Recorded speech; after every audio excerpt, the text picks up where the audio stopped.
Sebelum kita ini Pak ya, sebelum kita terkait tema kita hari ini, Hari Bela Negara ya, yang mana ini sebuah keharusan atau kewajiban bagi seorang rakyat ya Pak ya, memang keharusan untuk membela negaranya. Sebelumnya yang kita ke tema, kita ke tugas dan fungsi pokok dulu Pak dari Kesbangpol. Apa saja yang dilakukan Kesbangpol Tanah Laut Pak khususnya, dan yang tentunya masyarakat ingin tahu lebih banyak Pak. Silakan Pak. Ya, terima kasih. Pada dasarnya Kesbangpol Kesatuan Bangsa dan Politik itu berfungsi untuk melakukan pembinaan dalam hal ideologi, adapun politiknya pembinaan dalam hal lembaga-lembaga politik, partisipasi politik yang ada di masyarakat. Sehingga dengan demikian diharapkan terjadinya visi dan misi daripada Kesbangpol itu bisa berjalan dengan sesuai dengan harapan. Adapun yang lebih khusus itu bidang wawasan kebangsaan, di mana bidang ini lebih menekankan kepada pembentukan mental ideologi bangsa Indonesia, khususnya masyarakat Kabupaten Tanah Laut, di mana dengan beberapa kegiatan yang kami lakukan, seperti misalnya kami membentuk forum komunikasi pembaharuan kebangsaan, di mana itu keanggotannya terdiri dari etnis, jadi suku dan etnis. Jadi yang sudah kita bentuk ini tadi di dalam keanggotaan forum komunikasi pembaharuan kebangsaan itu ada 8 satu etnis, 7 suku. Jadi ada etnis Tionghoa, etnis Tionghoa, ada suku Batak, ada suku Banjar, ada suku Jawa, ada suku Bugis, ada suku Madura, dan Bali, suku Bali. Nah, jadi dengan terbentuknya forum komunikasi pembaharuan kebangsaan tadi diharapkan segala gejolak atau kerawanan-kerawanan yang terjadi di masyarakat bisa segera diatasi sebelum terjadinya puncak yang mengganggu stabilitas yang kita inginkan ya Pak ya. Ya, di era seperti yang sudah beberapa kejadian-kejadian sebelumnya itu. Okay. Jadi mungkin itu sebagai gambaran kami tentang tugas, fungsi dan pokok dari Badan Kesatuan Bangsa dan Politik gitu. Iya, ada beberapa bidang Pak di Kesbangpol ini Pak. Di sana ada 3 bidang, jadi bidang politik, dan bidang wasnas, dan bidang ketahanan, agama, dan bidang kewaspadaan dini masyarakat. Dan memang ini kaitannya sangat bersentuhan sekali Pak Kesbangpol ini dengan masyarakat ya Pak ya. Terhadap kerawanan-kerawanan yang harus kita waspadai, apalagi mungkin di kondisi-kondisi tertentu ya, biasanya mungkin kondisi politik atau kondisi lain, mungkin Kesbangpol ini yang sangat berperan di masyarakat ya Pak ya. Betul sekali. Baik, terkait kita hari ini ya, temanya adalah bela negara. Jadi mungkin bisa kita flashback sejenak Pak, tercetusnya Hari Bela Negara ini, dan tentunya juga sebagai warga negara apa saja yang harus kita lakukan sebagai seorang yang membela negaranya. Ya, betul, terima kasih. Ini tepat sekali ya, karena di bulan ini bertepatan sekali dengan Hari Bela Negara. Hari Bela Negara ini memang dilatar belakangi pada peristiwa agresi Belanda yang kedua di Indonesia. Artinya ada perpindahan ibu kota pemerintahan yang darinya di Yogyakarta ke Bukit Tinggi. Jadi pada tanggal 19 Desember 1948. Ya. Setelah proklamasi. Jadi ketika itu pemerintahan kita yang berada di Jogja, terjadinya agresi militer Belanda yang kedua, mendorong pembentukan wilayah dan sistem pemerintahan sementara di Bukit Tinggi, Sumatera Barat. Nah, sejak itulah maka dengan keputusan Presiden Republik Indonesia tanggal 18 Desember 2006 ditetapkanlah hari itu sebagai Hari Bela Negara. Hari Bela Negara. Jadi latar belakangnya karena adanya agresi militer Belanda kedua yang kemudian mendorong pembentukan wilayah dan sistem pemerintahan sementara di Bukit Tinggi Sumatera Barat. Adapun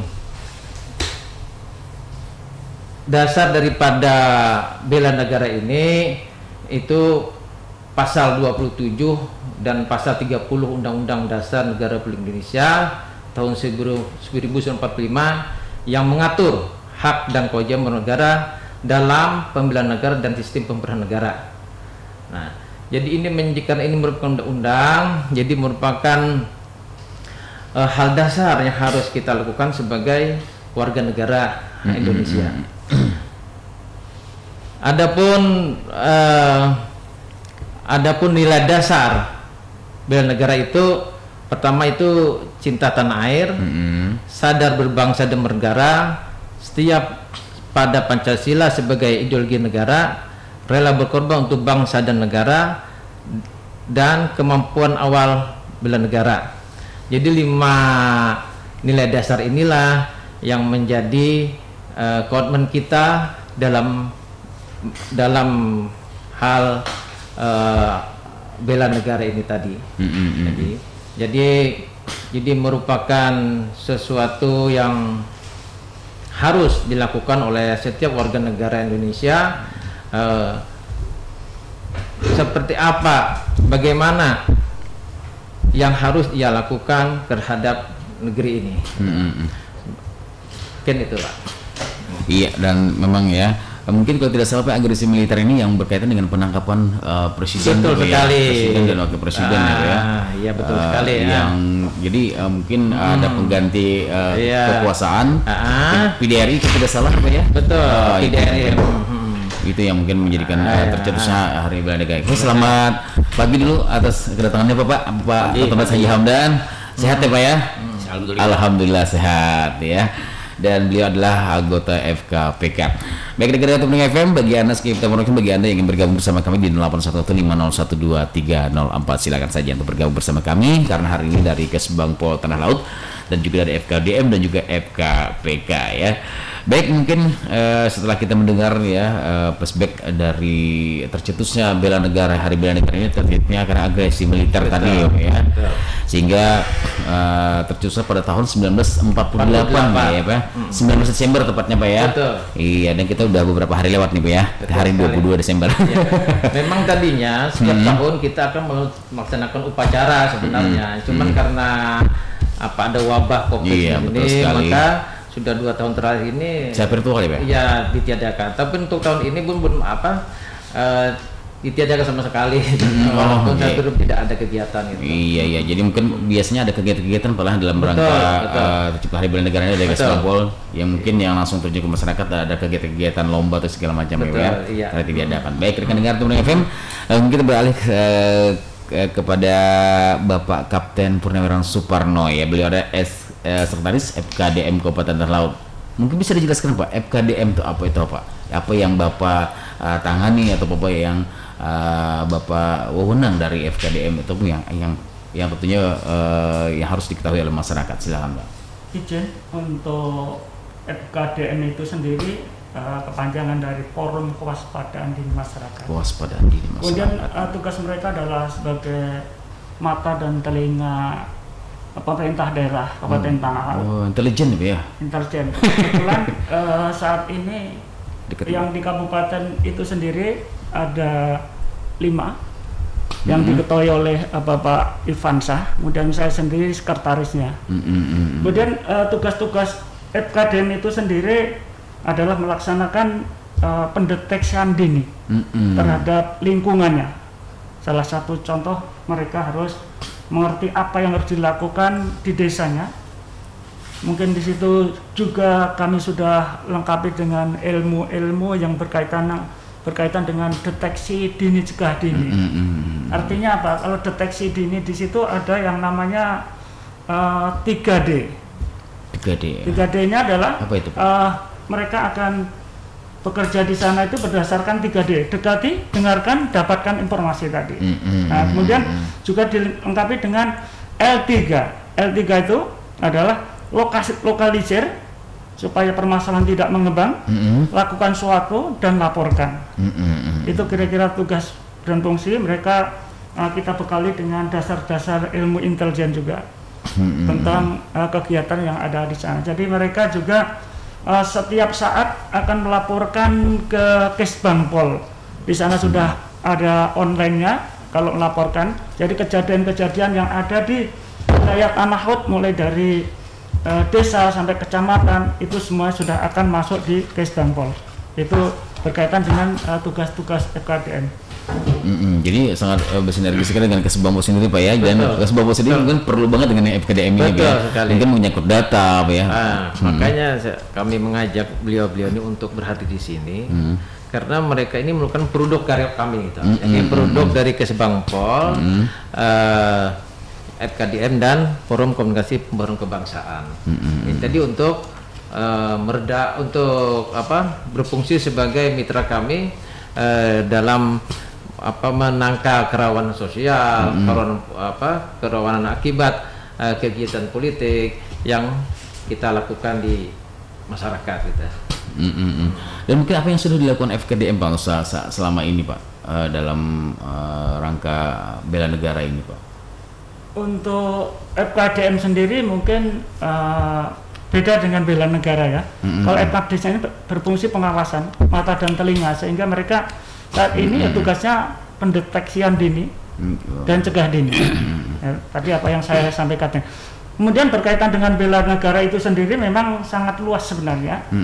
Kalau kami boleh jelaskan, pembinaan kesadaran bela negara ini di bawah naungan Direktorat Jenderal Potensi Pertahanan. Dan tadi sudah dijelaskan oleh Bapak Herlambang bahwa nilai-nilai bela negara tadi ada 5: cinta tanah air, kemudian kesadaran berbangsa dan bernegara, meyakini bahwa Pancasila sebagai idul negara, rela berkorban untuk bangsa dan negara, kemudian memiliki awal kemampuan bela negara. Tapi dari pengertian bela negara itu sendiri artinya adalah kita sebagai warga negara Indonesia punya suatu tekad, sikap, perilaku yang dijiwai kecintaannya terhadap bangsa dan negara yang berdasarkan Pancasila dan Undang-Undang Dasar 45. Itu dari penjabaran. Kemudian dari nilai-nilai bela negara tadi kalau kita jelaskan, memang di situ ada cinta tanah air. Apa sih wujud nyata yang dilakukan terhadap masyarakat terhadap cinta tanah air tadi adalah mengenal, memahami wilayah NKRI. Ini secara singkat. Yang kedua adalah ya, itu.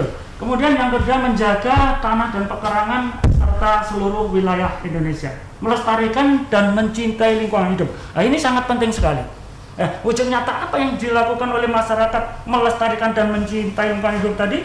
Intinya adalah buang sampah pada tempatnya, itu bagian dari cinta tanah air. Kemudian menanam pohon, tidak merusak alam, itu bagian dari cinta tanah air. Kondisi saat ini mohon maaf, masyarakat kita juga belum sadar tentang melestarikan dan mencintai lingkungan tadi. Kenyataannya mungkin saat ini masih banyak sekali sampah-sampah yang berserakan di jalan-jalan. Itu dari mana? Orang-orang yang tidak mengerti apa itu cinta tanah air. Dari dalam mobil membuang sampah, kalau kita hitung satu hari berapa ribu sampah kira-kira dari Banjarmasin ke hari itu kira-kira. Kemudian selanjutnya adalah memberikan kontribusi terhadap bangsa dan negara. Tentunya kita sebagai warga negara Indonesia, apapun bentuknya kita harus bisa memberikan kontribusi terhadap bangsa dan negara. Berupa apa saja, berupa pemikiran, berupa tenaga dan lain-lain. Kemudian selanjutnya menjaga nama baik bangsa dan negara. Wujud nyata apa yang dilakukan masyarakat itu sendiri? Sebenarnya cukup mudah. Cukup menjaga nama baik diri masing-masing itu sudah bagian daripada bela negara. Kemudian bangga sebagai bangsa Indonesia. Itu sangat-sangat penting sekali karena saat ini generasi muda kita, warga kita yang masih membanggakan bangsa-bangsa lain, menggunakan atribut-atribut negara-negara lain. Itu kira-kira dari cinta tanah itu tadi. Kemudian berkaitan dengan kesadaran berbangsa dan negara tadi, sebenarnya cukup mudah.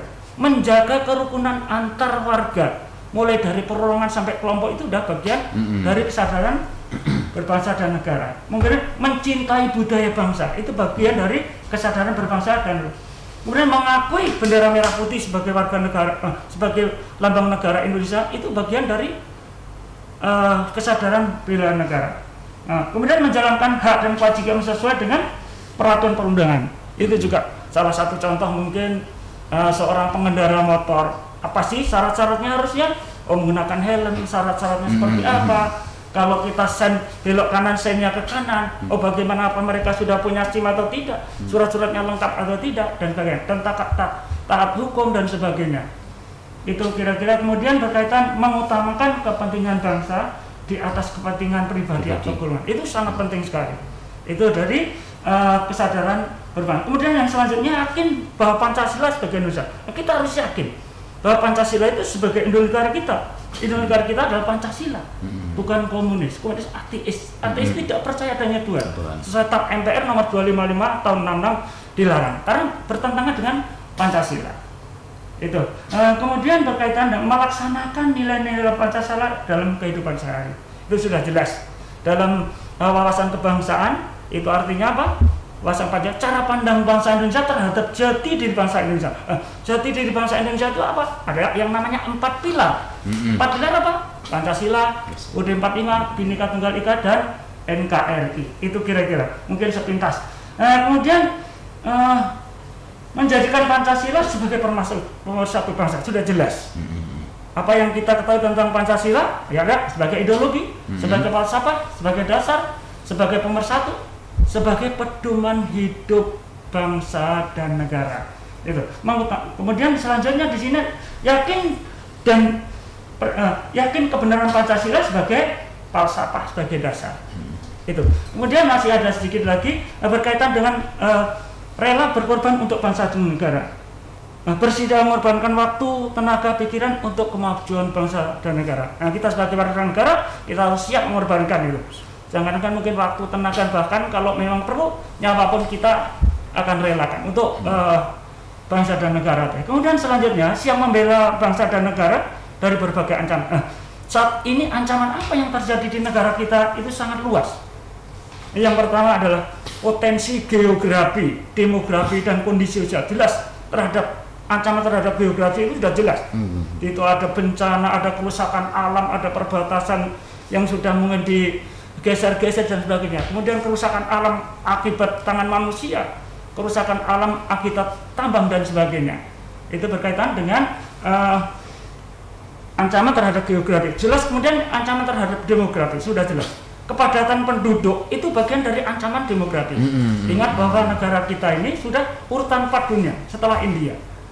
Kalau dulu dari Bapak Haji Roma Irama tahun sekian hanya 135 juta. Itu tahun 70-an. Lagu Roma tapi ya? Ya, iya.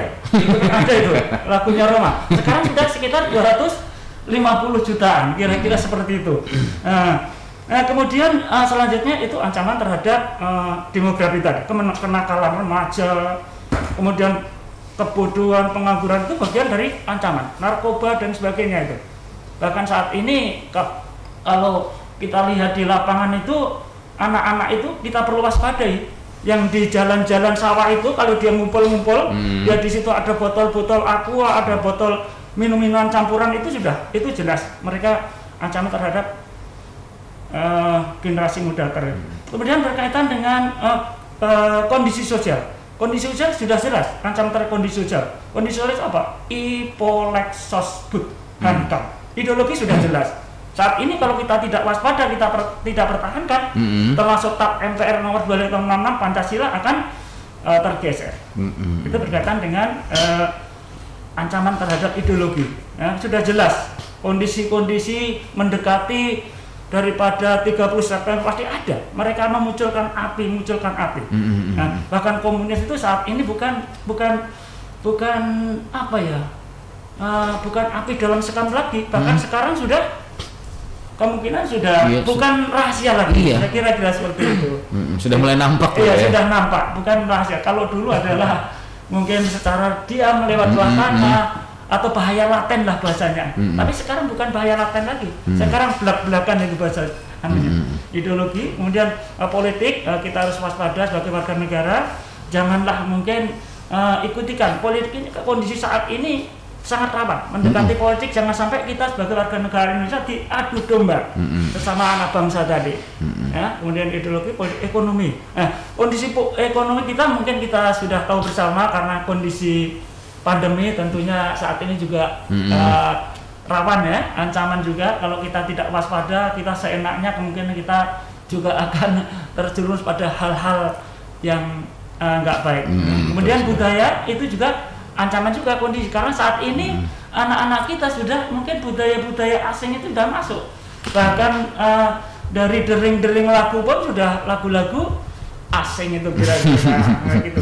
Kemudian kalau ancaman terhadap keamanan sudah jelas, dimanapun berada kita harus waspada dan menjaga keamanan. Karena apa? Nah, keamanan itu sendiri artinya adalah segala usaha pekerjaan yang berhubungan dengan pencegahan terhadap ancaman. Ancaman apa? Ancaman personil, material, berita. Kita salah ketik kalau dulu mulut, sekarang jari. Nah, itu kira-kira. Kemudian pertahanan, saya kira kalau pertahanan kita nggak begitu rawan, Pak, karena kondisi TNI kita saat ini masih sulit. Bukan karena saya dari TNI, tidak, sangat paham. Karena saya juga mantan Kopassus, ya. Selama 18 tahun. Luar biasa. Tahu persis, ya, bagaimana kawan-kawan kita lomba tingkat dunia menembak juara umum sekarang masih dipegang Indonesia. Itu kira-kira. Mungkin yang terakhir memiliki kemampuan awal dewa secara psikis. Nah, secara psikis mungkin di sini memiliki kecerdasan intelektual. Kita punya itu. Harus bagaimana negara kita harus pandai, harus cerdas, harus pintar. Nah, kemudian yang kedua senantiasa memelihara jiwa dan raga. Kita harus sehat. Salah satu contoh umur saya sudah 61 tahun. 61 ya, Pak ya? Tapi kalau mungkin kami menggunakan fisik, alhamdulillah saya masih mampu. Iya, terlihat, Pak. Terlihat. Terlihat kurus, Pak ya. Kemudian secara psikis juga memiliki sifat-sifat disiplin, ulet, kerja keras dan tahan uji. Apa sih sebenarnya disiplin itu? Disiplin itu adalah kunci keberhasilan segala bidang. Nah, kalau kita mau keberhasilan, itu kuncinya disiplin. Nah, sebenarnya pengertiannya apa sih disiplin itu? Nah, disiplin adalah kesadaran diri dari hati kita untuk mengikuti semua aturan, peraturan yang tertulis maupun tidak tertulis. Itu disiplin. Nah, kalau kita mau disiplin, ya itu ikuti aturan yang tertulis secara hati kita tadi. Jadi intinya disiplin adalah kesadaran diri untuk mengikuti semua aturan, peraturan yang tertulis maupun tidak tertulis. Kemudian secara fisik memiliki kondisi kesehatan, keterampilan jasmani untuk mendukung kemampuan awal bela negara. Nah, kita harus siap. Kesimpulannya bahwa bela negara ini bukan semata-mata tugas TNI. Sesuai dengan pasal 27 ayat 3 UUD 45 yang dijelaskan oleh Bapak Erlambang tadi, adalah di situ ada kata-kata wajib bela negara. Kalau kita tidak bela negara, kemungkinan akan dituntut oleh undang-undang. Nah, itu. Jadi kesimpulannya, bela negara itu bukan tugas TNI. Jadi tugas kita semua sesuai pasal tadi. Tugas bela negara itu bukan semata-mata perang saja, tetapi bela negara itu berbuat yang terbaik sesuai dengan fungsinya, itu adalah bela negara. Seorang tukang sayur mereka berbuat baik, seorang penegak hukum berbuat baik, seorang guru mengajar dengan baik sesuai dengan profesinya, Pak. Profesinya. Itu kira-kira kesimpulannya. Jadi bela negara bukan semata-mata perang, tetapi adalah berbuat yang terbaik sesuai dengan fungsinya, itu adalah bela negara. Terima kasih. Iya, luar biasa nih Bapak Kapten Purnawirawan Suparno yang mana sudah menjelaskan ya, dan FKPD ini lebih ke kewaspadaan ini ya, Pak ya. Jadi mungkin melakukan edukasi kepada masyarakat, mungkin ke beberapa komunitas sudah Bapak lakukan sosialisasi ya. Baik, kita ke Bapak Dr. Haji Hamdan nih ya, Pak ya. Beliau adalah anggota FKPK. Apa sih Pak yang dilakukan FKPK ini dan juga apa kepanjangan dari FKPK ini, Pak? Silakan Pak.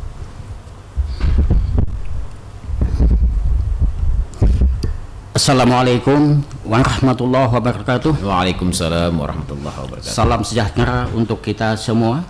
Baik, tadi disebut dengan FPK. FPK itu adalah Forum Pembauran Kebangsaan. FPK bukan FKPK ya Pak ya? FPK. FPK ya. Forum Pembauran Kebangsaan. Pembauran kebangsaan. Dasar hukum adanya FPK ini adalah Permendagri nomor 34 tahun 2006. Itu mengatur tentang eksistensi FPK di daerah. FPK ini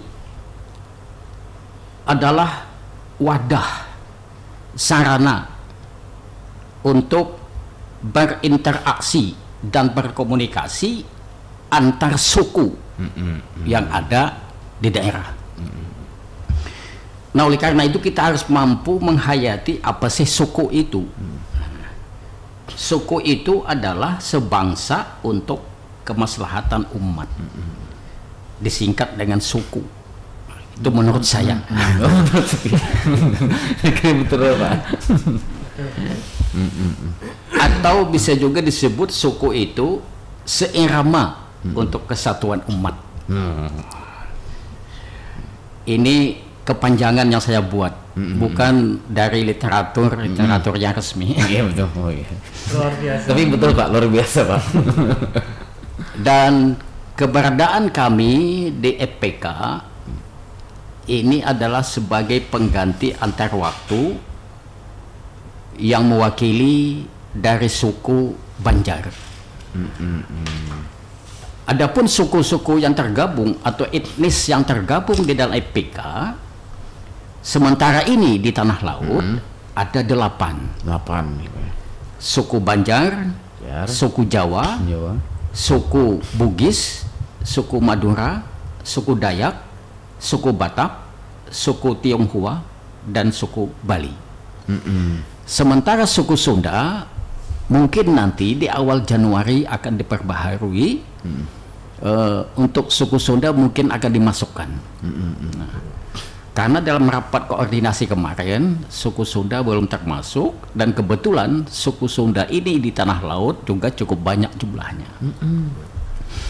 Nah, oleh karena itu maka FPK ini nanti ke depannya akan lebih diberdayakan, akan lebih dioptimalkan dalam rangka menggalang persatuan kesatuan di antara suku. Nah, kenapa itu penting? Karena kita sudah maklum bahwa Indonesia ini sudah ditakdirkan oleh Tuhan Yang Maha Kuasa mengandung beberapa perbedaan. Perbedaan suku, perbedaan bahasa, perbedaan budaya, perbedaan karakter, termasuk pulau-pulau yang banyak. Nah, itu kalau tidak dibina terus-menerus bisa saja menjadi sebuah ancaman. Ya sekali. Bisa saja menjadi sebuah ancaman. Tapi kalau keberagaman itu kita manajemen dengan baik, kita atur dengan baik, bisa menjadi potensi. Bisa menjadi potensi untuk penggerak pembangunan. Nah, oleh karena itu di bawah pembinaan Badan Kesbang, kami dari IPK selalu berkomunikasi, selalu berhubungan dalam konteks bagaimana IPK ini ke depannya lebih baik. Nah, oleh karena itu, karena IPK ini adalah wadah informasi, wadah komunikasi, wadah konsultasi, dan kerjasama antar warga, maka keberadaannya saya pikir sangat penting di samping lembaga-lembaga lain yang telah ada dan telah dibentuk oleh Badan Kesbang seperti FKDM tadi. Dalam konteks bela negara tadi dijelaskan oleh beliau Pak Suparno bahwa salah satu filosofi dari bela negara itu adalah menumbuh kembangkan kesadaran berbangsa dan bernegara. Untuk menumbuh kembangkan kesadaran berbangsa dan bernegara ini, maka disitulah FPK bisa masuk dalam konteks sesuai dengan fungsi dan tugasnya adalah menyadarkan masyarakat, membina, memelihara etnis-etnis, suku-suku yang ada di tanah laut untuk bersatu padu, dalam rangka meningkatkan kesadaran berbangsa dan bernegara. Itu bagian dari salah satu bela negara. Kalau antar suku ini sadar terhadap berbangsa dan bernegara, saya pikir pembangunan akan berjalan dengan baik. Nah, sehingga diharapkan ke depannya tidak ada lagi sengketa-sengketa atau gesekan-gesekan antar suku. Sebab kalau terjadi gesekan-gesekan antar etnis, antar suku, itu memadamkannya susah. Nah, dan itu sudah dibuktikan beberapa daerah yang terjadi perkelahian, sengketa karena latar belakangnya suku. Ada beberapa hal yang sulit dipadamkan kalau itu terjadi. Pergesekan antar agama, pergesekan antar suku, pergesekan antar ras dan golongan. Yang disebut zaman Orde Baru dengan SARA, istilah SARA. Nah, itulah yang perlu kita waspadai, sehingga untuk tanah laut ke depannya, kalau suku ini bisa bersatu, insya Allah kita akan memperoleh ketenangan. Bagaimana tip untuk kedamaian antar suku? Nah, EPK mengupayakan, yang pertama adalah utamakan kebersamaan dan hilangkan ego kesukuan. Utamakan kebersamaan dan hilangkan ego kesukuan. Yang kedua, saling memahami budaya dan karakter antar suku. Karena masing-masing suku ini budayanya beda, karakternya beda. Ada yang keras, ada yang lembut, ada yang setengah lembut, setengah keras. Kalau suku Banjar begini, suku Dayak begini, suku Batak begini, itu harus dipahami. Nah, memahami itu perlu ada dialog, perlu ada komunikasi, perlu ada interaksi. Nah, kalau interaksi dan komunikasi tersumbat, saya pikir susah. Nah, kemudian yang ketiga, saling hormat, menghormati antar suku. Nah, yang keempat, saling asih, asuh antar suku. Yang kelima, terapkan pepatah Melayu. Di mana bumi dipijak, disitulah langit dijunjung. Di mana bumi dipijak, disitulah langit dijunjung. Ini pepatah Melayu. Apa maksudnya? Kalau ada suku-suku tertentu yang tinggal di daerah yang mayoritas suku lain, kita harus paham, gitu ya. Harus paham. Jangan menonjolkan ego kesukuan. Karena semua suku daerah itu tidak ada yang hebat. Yang hebat itu adalah suku bangsa Indonesia. Suku mana saja tidak ada yang hebat. Yang hebat adalah suku Indonesia. Suku bangsa Indonesia. Nah, oleh karena itu maka masing-masing kita, masing-masing suku itu hendaknya berperan seperti jarum yang menyatukan sesuatu yang terbelah, dan jangan berperan seperti gunting yang membelah sesuatu yang telah bersatu. Jadi upayakan kita menyatukan, jangan membelah. Nah, oleh karena itu kehadiran EPK di tanah laut, saya pikir, atau di daerah lain, itu sangat membantu bupati dalam konteks pembinaan stabilitas dan kondusif daerah. Nah, tugas EPK ini sesuai dengan pedoman Menteri Dalam Negeri, satu, menjaring aspirasi masyarakat di bidang pembaharuan. Yang kedua, melaksanakan dialog dengan pimpinan organisasi pembaharuan, kemudian pemuka adat, pemuka suku, pemuka etnis, dan tokoh masyarakat. Yang ketiga, melaksanakan sosialisasi kebijakan yang berkaitan dengan pembaharuan kebangsaan. Yang keempat, merumuskan rekomendasi kepada bupati sebagai bahan pertimbangan dalam penyusunan kebijakan pembaharuan kebangsaan di daerah. Ada 4 tugasnya sesuai dengan pedoman Kementerian Dalam Negeri. Apa sih pembaharuan kebangsaan itu? Pembaharuan kebangsaan adalah proses kegiatan integrasi anggota masyarakat dari berbagai ras, suku, etnis, melalui interaksi sosial dalam bidang bahasa, adat, seni budaya, pendidikan, perekonomian untuk kebangsaan Indonesia yang kuat.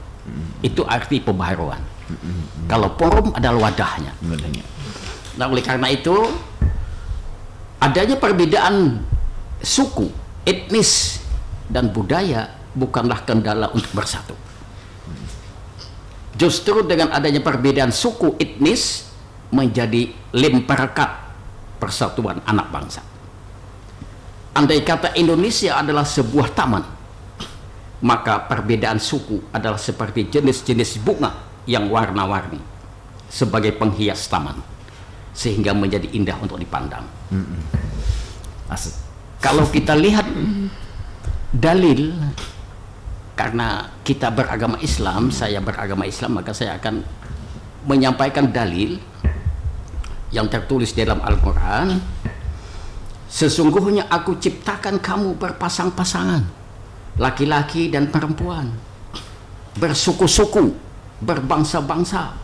Untuk apa? Untuk saling kenal mengenal, bukan saling benci bermusuhan, sehingga saling berebut pengaruh untuk membanggakan kesukuannya.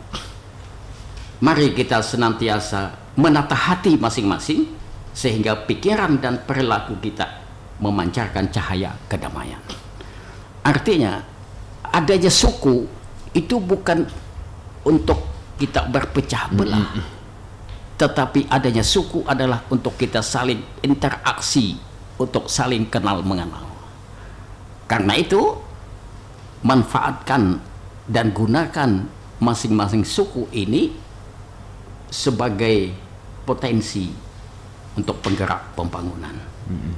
Nah, kemudian untuk tip agar EPK ini ke depannya lebih baik, bahwa kita perlu pahami hidup ini bukan tentang siapa yang berbuat baik, tetapi tentang siapa yang mau berbuat baik. Nah, oleh karena itu kalau kita kebetulan terjadi di antara suku gisikan-gisikan, jangan berpikir untuk membalas dendam, tapi berpikirlah untuk cara membalasnya dengan kebaikan. Damai itu adalah indah. Nah, tipnya untuk eksistensi EPK ke depan agar lebih berdaya, satu, pastikan antara Dewan Pembina, Dewan Penasihat dengan Dewan Pengurus EPK terkoneksi secara harmonis. Yang kedua, upayakan adanya tambahan wawasan bagi pengurus EPK melalui kunjungan kerja atau studi banding ke daerah lain agar mendapatkan wawasannya lebih mantap. Apakah nanti Lingkup Kalimantan Selatan, apakah kita akan kunjungan kerja ke EPK Tabalong, EPK Rantau, EPK Amuntai, dalam konteks menambah wawasan. Perlu itu untuk kedepannya agar EPK Tanah Laut lebih mumpuni dan lebih berdaya dalam melaksanakan tugasnya. Yang ketiga, tentu adakan rapat koordinasi secara berkala, dan ini sudah dilakukan oleh Badan Kesbang, saya pikir. Secara per triwulan sudah ada rapat koordinasi. Kemarin baru selesai dilaksanakan. Yang keempat nanti, ya mudah-mudahan pengurus EPK bisa mengupayakan adanya identitas EPK dalam konteks kostum. Sehingga pada saat kita rapat, menghadiri undangan atau perjalanan ke daerah lain, identitas kita jelas. Ada kostum EPK gitu. Mungkin nanti kita komunikasikan dengan Badan Kesbang atau dengan yang berwenang bagaimana caranya. Ya, catatan bahaya lama tuh. Kemudian yang selanjutnya perlu adanya data akurat tentang jumlah warga suku masing-masing. Yang difasilitasi mungkin Dewan Pembina, nanti Dewan Penasehat. Yang selanjutnya perlu pembentukan EPK kecamatan, dan kalau perlu sampai ke desa. Oh, selama ini karena aturannya, karena aturan kementerian itu dibolehkan membentuk sampai ke desa. Tapi untuk sementara barangkali ke depan kita hanya tingkat kecamatan dulu untuk membentuknya.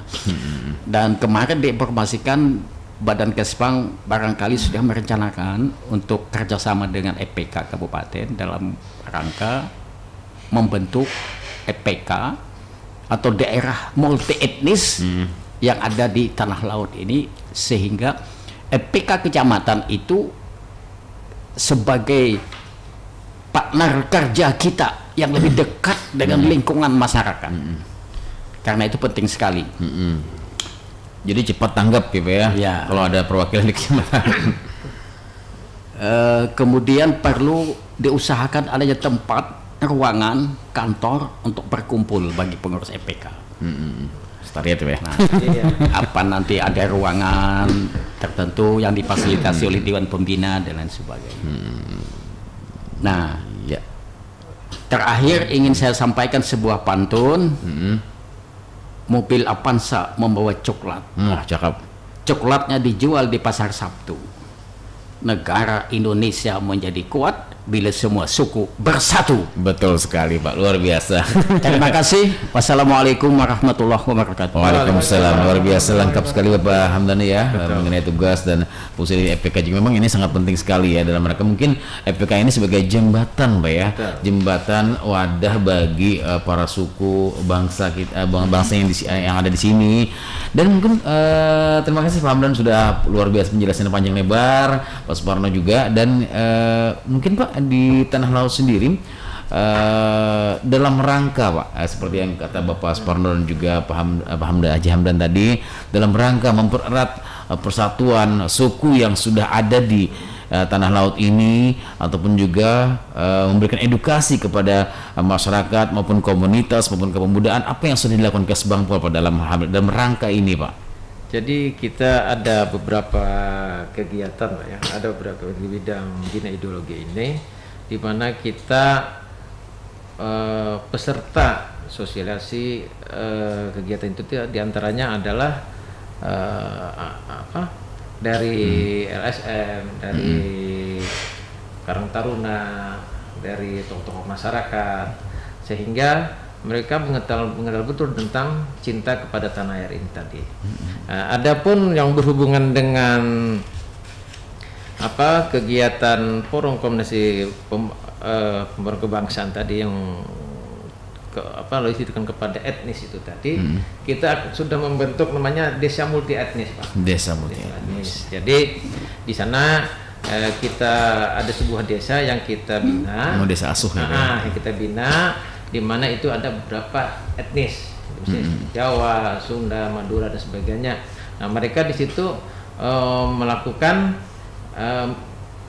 di mana kita melakukan pembinaan sehingga terjalinnya komunikasi yang harmonis di antara mereka, dan itu penting untuk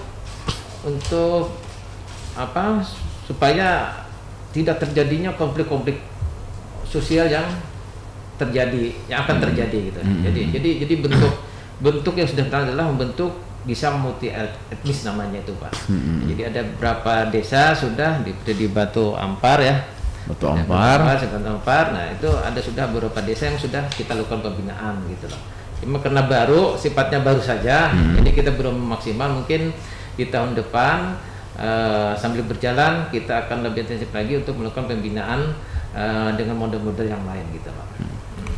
Ya, ada beberapa informasi dari yang diliput oleh rekan-rekan jurnalis di Sekominfo nih Pak. Banyak kegiatan-kegiatan dari Kesbangpol yang ke sekolah-sekolah. Itu apa Pak yang disampaikan terkait bela negara ini apa ya? Ya, termasuk diantaranya bela negara. Karena apa? Bela negara ini kan pengertiannya sangat luas. Jadi yang termasuk ini ada nilai dasar bela negara itu umpama cinta tanah air. Kecintaan berarti jiwa. Jadi jiwa kecintaan kepada negara kesatuan Republik Indonesia ini tadi berdasarkan Pancasila Undang 45 itu perlu ditumbuhkan. Makanya kita mengawalinya melalui sekolah-sekolah. Walaupun bentuknya berbeda-beda gitu. Maksudnya misalnya ada satu bidang yang lebih kepada masalah kenakalan remaja, misalnya narkoba. Nah, mereka melakukan kegiatan di sekolah-sekolah untuk membangun mental mereka terhindar daripada perilaku-perilaku negatif. Dan itu juga merupakan kecintaan kita kepada tanah air. Seperti yang disampaikan Bapak tadi, umpama jangan buang sampah sembarangan. Itu bagian daripada cinta tanah air. Dimulai dari hal-hal kecil ya. Itu saja. Termasuk kita juga melakukan pembinaan, membangun desa multi etnis tadi, itu juga bagian daripada cinta tanah air, untuk membangun harmonisasi di antar suku, karena kita mengingat tanah laut ini kan banyak suku gitu. Nah, replika Indonesia juga Mas. Iya, saya kira tanah laut adalah miniatur Indonesia. Kenapa? Karena tanah laut itu sendiri kan salah satu daerah penerima transmigrasi, Pak. Betul. Nah, jadi saya sudah beberapa kali ke lapangan melihat, kita sudah bisa melihat, misalnya umpama di Tangkistung itu ada etnis Jawa, ada orang NTB, ada dari Sunda juga ada. Sebenarnya misalnya di daerah Jorong, daerah Batalang itu kan rata-rata kan dari Jawa Barat. Di daerah Jorong rata-rata dari transmigrasi dari Bali, kan begitu. Seperti di Tangkisung ada dari suku Madura, NTB, Jawa gitu. Seperti seperti sampaikan tadi di Jorong itu ada desa Batalang, itu rata-rata dari suku Sunda. Cuma saja kemarin kita belum masuk ke dalam ini, Pak Hamdan. Sudah ada suku Sunda sana banyak. Sudah ada banyak. Saya sudah beberapa kali ketemu, beberapa tahun yang lalu sudah pernah silaturahmi ke sana juga. Kita ada bertemu ketuanya juga, cuma waktu itu kita belum masuk ke sini, jadi sehingga belum sempat terinformasikan bahwa suku Sunda ini memang sudah ada dari dulu. Karena kita saya angkat kata dari awal tadi, bahwa kita ini salah satu daerah penerima transmigrasi gitu. Jadi era 90-an kita sudah menerima transmigrasi dari berbagai daerah. Nah, jadi ada suku dari Jawa, Jawa Tengah, Yogyakarta, NTB, Jawa Barat, Bali. Nah, jadi sudah dari dulu kita memang sudah berkumpulnya suku-suku itu, termasuk suku Banjar itu sendiri gitu. Jadi itulah yang sudah kita lakukan pembinaan khususnya di bidang bina ideologi itu tadi. Dalam rangka pembinaan ideologi ini Pak, selama ini Kesbangpol kan kita tahu ya bahwa kenakalan remaja itu terkait dengan juga mungkin bersinergi dengan BNN atau gimana Pak? Selama ini bagaimana? Apakah ada sinergi dengan pihak lain Pak? Tentu kita sudah melakukan seperti saya katakan tadi, kita ada bidang ketahanan agama, ekonomi dan sebagainya tadi ya. Itu di mana mereka melakukan kegiatan yang bersinergi dengan lembaga lain, misalnya BNN itu tadi. Mereka melakukan sosialisasi tentang narkoba, bahaya narkoba. Itu mereka melakukan kegiatan sosialisasi pada sekolah-sekolah. Sudah dilakukan tuh ya? Sudah dilakukan. Jadi sebelum adanya perwakilan BNN di kabupaten, mereka sudah melakukan. Jadi sebelum itu kan kita ke Kesbangpol ini kan sekretariat awal dulu. Jadi sebelum terbentuknya BNN di Tanah Laut, itu yang melaksanakan tugasnya itu adalah Kesbangpol dulu di zaman itu. Jadi setelah itu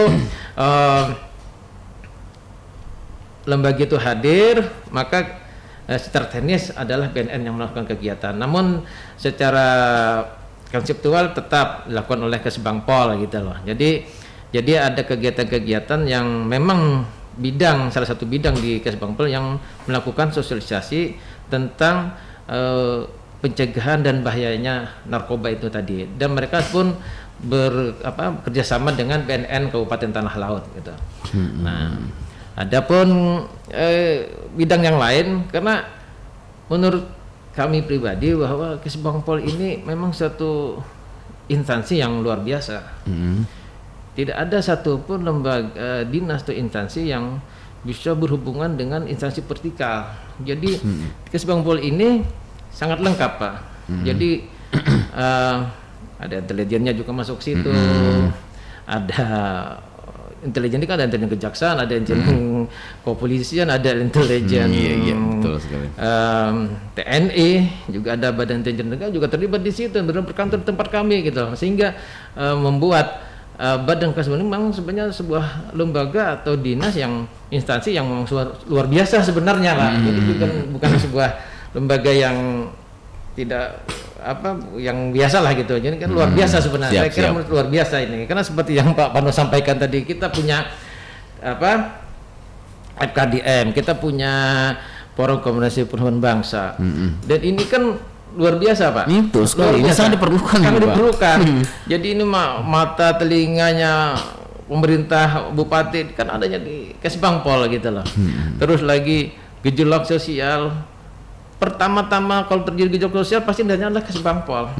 Di mana saja, saya di seluruh Indonesia terjadi perkelahian antar etnis, tetap yang ditanyakan adalah Kesbangpol, bagaimana kondisi sosial kita. Nah, saya ingat betul itu karena saya ini dari awal, Pak, memang dari Kesbangpol. Saya diangkat dari Direktur Jenderal Sospol Politik zaman dulu itu. Nah, jadi saya boleh kata lama lah berkecimpung di bidang ini tadi di Kesbangpol ini, sehingga kita sangat mengetahui lah, dalam artian apa fungsi Kesbangpol itu sendiri. Sampai kita dulu pernah data-data anggota G3 PKI pun kita pernah menyimpan zaman itu. Cuma sayang saja arsipnya sudah hilang, tidak tahu karena ada perpindahan kantor dan sebagainya. Nah itulah, jadi begitu luasnya sekali peran Kesbangpol ini tadi, itu Pak. Ya, terkait bela negara bukan hanya memegang senjata ya Pak, ya, memegang senjata. Jadi Kesbangpol inilah sebagai jembatan untuk pembinaan dalam masyarakatnya dalam rangka membela negara. Iya. Dan kalau boleh tahu Pun, dan kalau tidak salah saya menanya kondisi saat ini Pak untuk tanah laut terkait perbedaan suku dan apakah mungkin dari data Kesbangpol ada titik-titik rawan Pak yang dimiliki oleh data dari Kesbangpol? Sampai hari ini sih sebenarnya kondisinya kondusif Pak ya, tidak aman-aman saja, tidak tidak ada tanda-tanda konflik antar suku gitu. Ya, cuma jadi yang diakibatkan sebenarnya pada prinsip tidak ada sih. Jadi kita tidak menemukan terjadi gesekan antar suku itu tadi.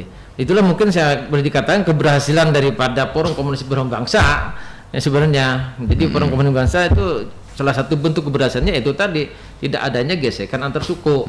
Nah mungkin untuk yang lain-lain bisa terjadi, misalnya makanya kita melakukan pembinaan ideologi ini tadi supaya jangan ideologi yang di luar itu jangan masuk gitu. Karena kan saat ini yang lagi rame kan ideologi dari luar gitu loh. Jadi yang menjadi perhatian Pak Parno dan kawan-kawan itu kan ideologi dari luar. Jadi kerawanan ideologi dari luar gitu yang masuk. Nah, adapun gesekan antar suku itu sampai hari ini Pak Hamdan ya tidak ada lah, tidak ada. Alhamdulillah tidak terjadi riak gelombang, apalagi gelombang riaknya aja tidak ada, apalagi gelombangnya. Itulah salah satu bentuk keberhasilan dari Forum Komunikasi Kebangsaan Bangsa itu tadi. Ya alhamdulillah, ya mudah-mudahan terus damai aman ya, walaupun kita banyak suku di sini ya, agama juga. Jadi mudah-mudahan tetap bersatu ya. Dan tidak terasa kita sudah 1 jam. Nah sebenarnya nih banyak hal yang harus dibongkar nih ya, terkait baik itu bela negara maupun juga sebagai tugas-tugas FKDM maupun FPK. Namun karena waktu yang tidak memungkinkan, dan terima kasih atas kehadiran Bapak di pagi hari ini terkait tema kita hari ini, Hari Bela Negara. Dan kita harapkan tentunya masyarakat tanah laut aman damai selalu. Amin. Walaupun banyak suku tapi tetap bersatu tentunya. Dan itulah tugas dari FKDM dan FPK yang harus digenjot ya Pak ya dalam rangka ini, karena ini sebagai sebagai pasukannya yang menyatukan ya termasuk ya. Baik, rekan-rekan FM, mungkin terakhir Pak, closing statement mungkin dari Pak Herlambang, Bapak Suparno dan juga Bapak Haji Hamdan untuk talkshow Tanah Laut Menyapa kita hari ini. Closing statementnya silakan Pak. Untuk masyarakat. Oke, terima kasih. Jadi secara definisi saya boleh artikan bahwa definisi bernegara itu merupakan jiwa kecintaan kepada negara Kesatuan Republik Indonesia yang berdasarkan Pancasila dan Undang-Undang Dasar 1945 dalam menjamin kehidupan bangsa dan negara. 2. Kewajiban dasar manusia. 3. Kehormatan bagi setiap warga negara yang dilaksanakan dengan penuh kesadaran, tanggung jawab, dan rela berkorban dalam pengabdian kepada bangsa negara, yang ketika diwujudkan dalam bentuk sikap dan perilaku, maka jiwa kewajiban dan kehormatan itu menjadi upaya bela negara. gitu Pak. Iya, terima kasih Pak Rahman. Mungkin dari Pak Suparno, closing statement ini mungkin himbauan untuk masyarakat terhadap kewaspadaan dini nih Pak. Terima kasih.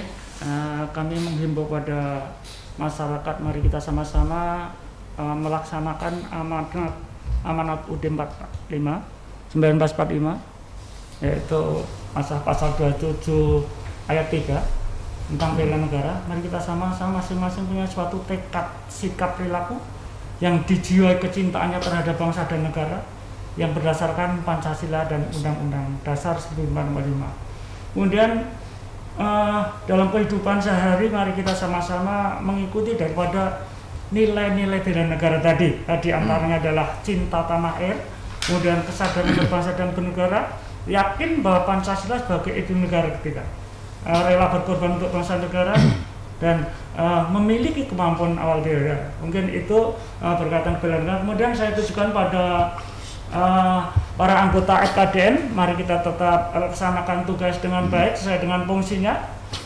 Deteksi dini, cegah dini. Jangan sampai kita tidak mengerti apa yang terjadi di lingkungan kita. Itu kira-kira pesan saya, sehingga sebagai mata dan telinga pemerintah Kabupaten Laut bisa dilaksanakan dengan baik dan bisa dilaporkan segera, sehingga tidak terjadinya hal-hal yang tidak diinginkan tadi. Terima kasih. Ya, terima kasih Pak Suparno. Mungkin terakhir Pak Haji Hamdan untuk closing statementnya hari ini Pak. Terima kasih.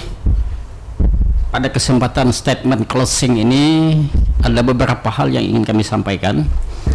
Yang pertama, bahwa untuk memantapkan keharmonisan antar suku bukan hanya tugas EPK atau Kesbang, tetapi tugas kita semua.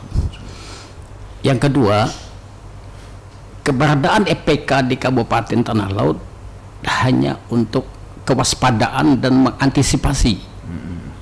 Tadi dijelaskan oleh Badan Kesbang bahwa sampai saat ini alhamdulillah di Tanah Laut belum ada gesekan-gesekan antar suku. Tetapi EPK memang perlu ada di Tanah Laut dalam konteks tugas kewaspadaan, tugas antisipasi. Dan mudah-mudahan ke depannya suasana yang kondusif ini antar suku tetap terjaga. Dan itu adalah tugas kita semua. Yang ketiga, kita tidak akan menyamakan hal-hal yang berbeda, tetapi juga tidak membedakan hal-hal yang sama. Oleh karena itu, yang sama jangan dibedakan, yang beda jangan disamakan. Itu konsep untuk keharmonisan suku. Kita tetap menghormati perbedaan, tetapi juga kita tetap menjunjung kebersamaan. Demi apa? Demi rakyat dan bangsa Indonesia yang tercinta. Wabillahi taufiq wal hidayah. Wassalamualaikum warahmatullahi wabarakatuh. Waalaikumsalam. Jadi jangan menyamakan perbedaan ya, untuk tujuan bersatu tentunya. Luar biasa kata-katanya Pak. Saya lambat menyerap. Jadi